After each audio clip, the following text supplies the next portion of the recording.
Agora nós vamos falar sobre a última instrução da parte de controle de movimento ligado ao código G, que é o DMCNC. Esse bloco ele trabalha em conjunto com uma aplicação dentro do Canopy Builder, que é essa aqui. É um editor de código G que a gente até deu uma olhadinha superficial nele num outro vídeo, certo? Mas vamos voltar aqui primeiro no bloco. Esse bloco ele é de execução simples a nível de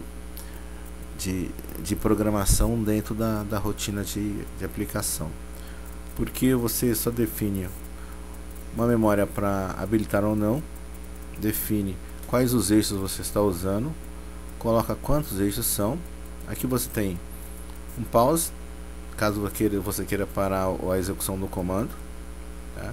E depois voltar a executá-la. Um stop, quando você dá um stop ele já libera o bloco. Um modo manual com uma velocidade para o modo manual. E aqui é uma tabela onde você pode gravar diversos códigos G dentro desse bloco. Se eu não me engano, você pode colocar até 32, mas isso dependendo do tamanho de cada bloco, tá? De cada rotina, porque existe um limite de memória.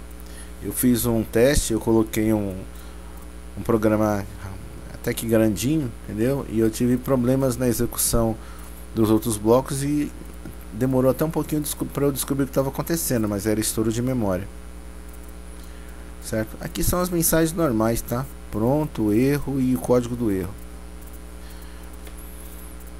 A aplicação dentro da rotina é simples. Tem uma rotina pronta aqui.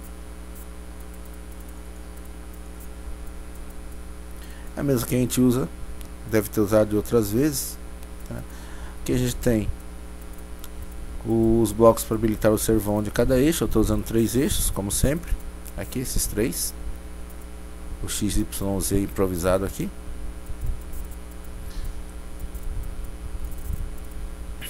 E aqui, na verdade, eu nem usaria nada disso. Aqui é para home, né? Então isso aqui é sempre necessário, certo?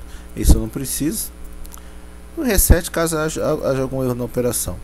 Mas basicamente aqui eu vou executar, vou habilitar, e aqui ele vai executar no meu programa.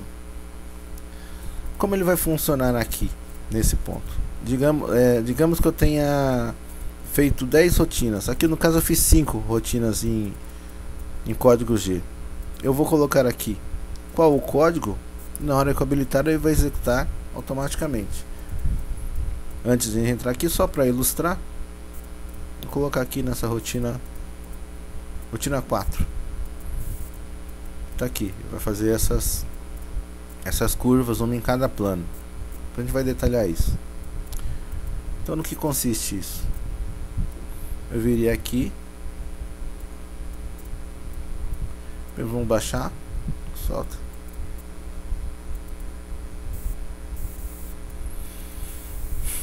Uma vez que eu achei, eu salvei todas essas rotinas dentro da memória do CLP e ele vai executar conforme for chamando aqui.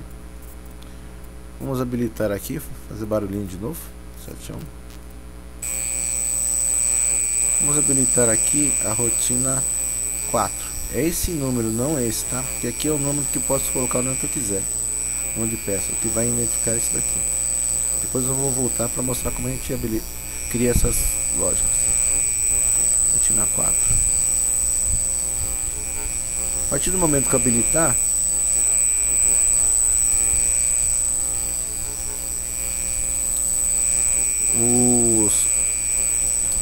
os servos já executarão essa rotina, que é a número 4, que são essas voltas.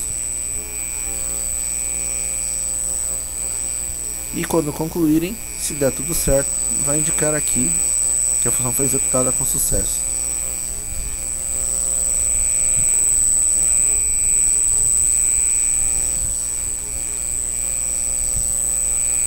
É uma rotina a gente tinha visto, onde cada hora um eixo fica parado, porque ele está trabalhando num plano diferente, né?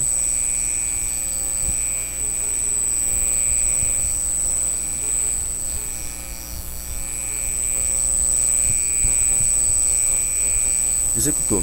É curtinho, tá? Uma vez que executou, ele libera o bloco. Aí eu até posso, depois que liberou o bloco, vir aqui e tirar do servo on. Veja bem, se ele não tivesse terminado, eu não consigo desabilitar o servo on, tá? Sem a liberação desse bloco. Digamos que tivesse dado algum erro na execução da minha rotina, eu primeiro teria que vir aqui, dar um stop nesse bloco, aí ele liberaria essa rotina, tá? Para que eu pudesse desabilitar o servo on. Ele faz isso provavelmente porque ele mantém em memória, no caso de pausa ou de reinício, a posição em que o sistema paralisou. Vamos supor que eu então cumpri metade só do código e ele parou. Então ele mantém isso em memória para caso eu quisesse dar continuidade dependendo do que houvesse ocorrido.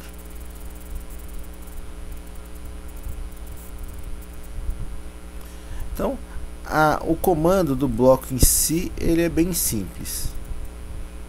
O que a gente vai ver de fato é isso aqui. Aqui, essa rotina é onde eu vou definir os programas que serão salvos dentro daquele bloco. É uma rotina, tem certos limites, certo? Mas dá até pra gente fazer alguma coisa porque ela permite importação. Digamos aqui, eu estou no bloco 5, vou criar um novo bloco. Novo bloco não, vou criar uma nova rotina. O ID dessa rotina é 6. E aqui é o nome que eu quero colocar. Vou colocar aqui, ó, teste 6. Se eu quiser eu coloco uma senha. Então ela vem limpa aqui, não tem nada dentro do teste. Se eu quiser aqui eu posso editar N5 G0 X0 Y0 Z0. Normal, aceita a edição no código G dentro das características que o controlador da Delta permite. Se vocês estão lembrados, os códigos que a Delta executa são esses daqui: G0, G1, G2, G4, que não existe bloco para ele, ele só vai ser aceito dentro da instrução no código G. O G36 e 37 também não existe bloco para ele. G17, G18 e G19, que é definição de plano, e o G90 e 91, que é para definir coordenada absoluta ou relativa. Dentro desses códigos, ele vai aceitar os comandos dentro do editor do código G. Fora isso, ele vai aceitar os comandos E, tá? Que é para aceleração e desaceleração, conforme aqui. Vou colocar aqui G2, acho que a gente tem. Ele vai aceitar. Vamos ver se a gente acha aqui onde está os comandos. A instrução E, tá? Que é aceleração e desaceleração. Nem vou falar do I, do J e do K, porque eles fazem parte do G2. E vai aceitar o F também para a definição de avanço. Tomar cuidado só quando a gente fizer a importação, porque normalmente o avanço é dado em outros equipamentos em milímetro por segundo. E aqui na Delta, a forma de você definir o avanço, que na verdade a velocidade, é um pouco diferente, tá? Então você vai ter que ver como é que você fez isso para fazer essa correção dentro do editor.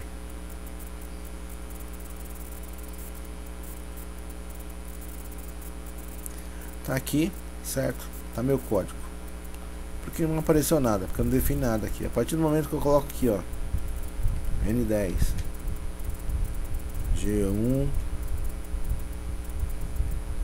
X20 Y20 Z20.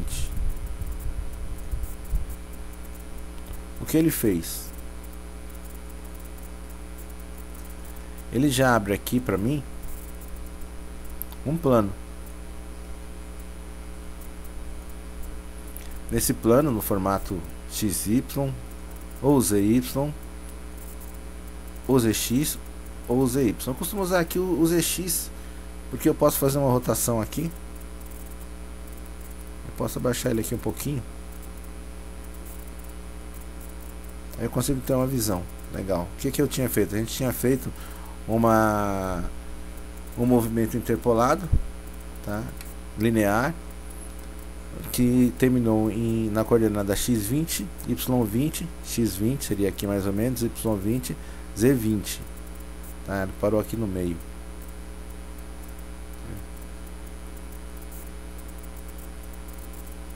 Aqui dá pra ver, certo?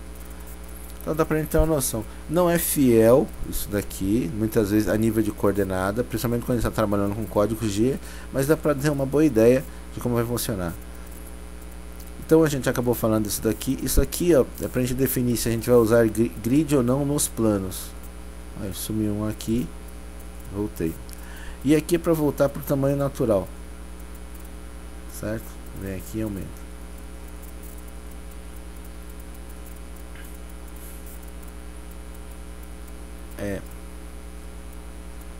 Se eu quiser, vamos deletar essa linha aqui. Nem preciso, vamos colocar na linha de baixo. Vamos fazer uma importação.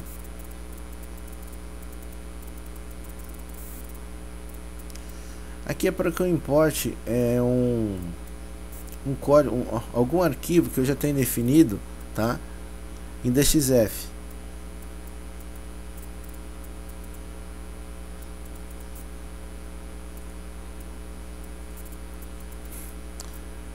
Veja bem, quando eu trouxe o arquivo que estava em DXF, ele já gerou o código G desse arquivo, certo? Aqui, ó, ele apagou o que eu tinha atrás, tá, linha? Aqui ele vai passar cada linha, onde eu parar vai ser a linha que ele vai mostrar. Tá vendo a execução do círculo, tá? De uma lateral. Esse aqui tá não apareceu nada porque é um G0, esse movimento verde aqui, se eu não me engano. Tá? Aqui é uma das laterais do hexágono, por aí vai. Ou seja, ele já faz a criação do código G. Qual que é o problema às vezes? Que nem você pode ver aqui, dependendo como você criou o arquivo, na hora que você vai criar o DXF, você tem que tomar cuidado com as coordenadas, porque se alguém já trabalhou com CNC, a gente pode ter uma coordenada que a gente chama de zero máquina, que são as posições de home, e zero peça, que é onde a gente quer que a peça comece a ser construída.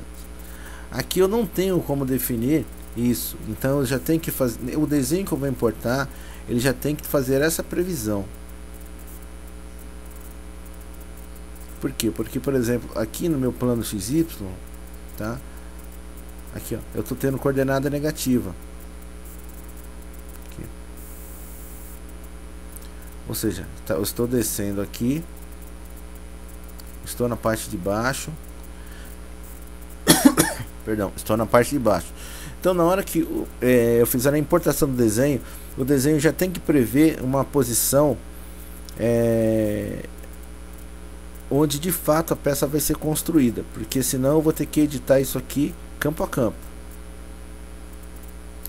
e acaba ficando meio complicado. Mas de qualquer maneira é assim que a gente faz a importação, certo? Aqui eu posso exportar também, se eu quiser. Uma vez que construiu, eu posso salvar esse arquivo no formato TXT, que ele vai ler normalmente.